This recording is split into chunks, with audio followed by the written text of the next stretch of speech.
Okay, let's jump right into it. Welcome. We're doing another deep dive today.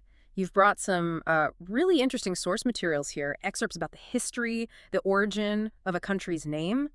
Our mission basically is to take these notes and really unpack the story behind the name Ghana, based only on what we have here. What do these sources actually tell us?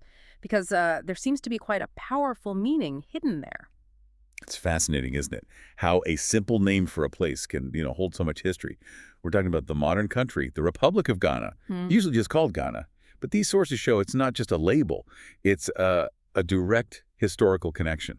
Okay, so what is that connection? What's the core meaning these sources point to? Well, the primary etymology that comes through is pretty striking. The name Ghana, it means warrior king. Warrior Kim. Wow. Okay.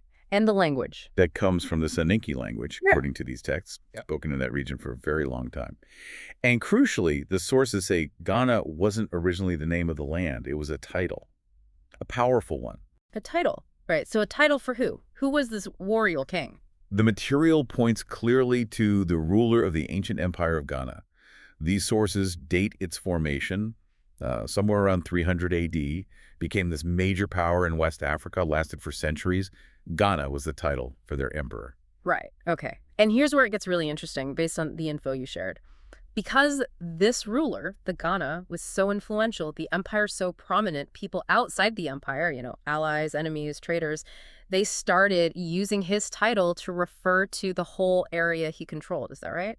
That's exactly what the sources suggest. The title warrior king essentially became shorthand for the entire region. It sort of spread outwards from the ruler himself. So the place became known by the name of its powerful leader. Precisely. It shows the sheer influence of that state and its ruler. It wasn't a name they necessarily called their land initially, but one given by others based on the king's might. Okay, let's jump forward then. Many centuries later, this historical echo becomes hugely important for the modern country. The sources highlight that when the Gold Coast gained independence in 1957, the first sub-Saharan African nation to do so, the choice of name was very deliberate. Oh, absolutely deliberate. It wasn't just picking a name out of a hat. They didn't keep the colonial name. They reached back, way back into their history. By choosing Ghana, the new nation was, well, it was actively connecting itself to this renowned, powerful pre-colonial empire. So, claiming that legacy, the legacy of the warrior king. Exactly. It was a statement, a symbol of strength, of sovereignty, of a rich history that predated European colonization by centuries.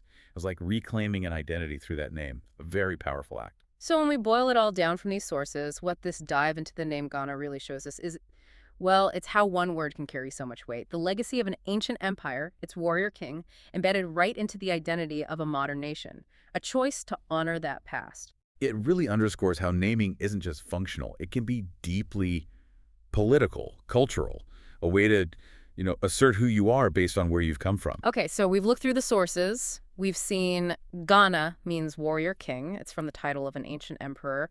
And it was deliberately chosen by the modern nation to connect with that powerful past. And maybe that leaves you with something to think about. How does knowing the story behind a name like Ghana change how we perceive the place, its history, its people? It makes you wonder, doesn't it? What other names all around us carry these kinds of hidden stories? Stories of power, identity, history, just waiting for us to, well, take a closer look.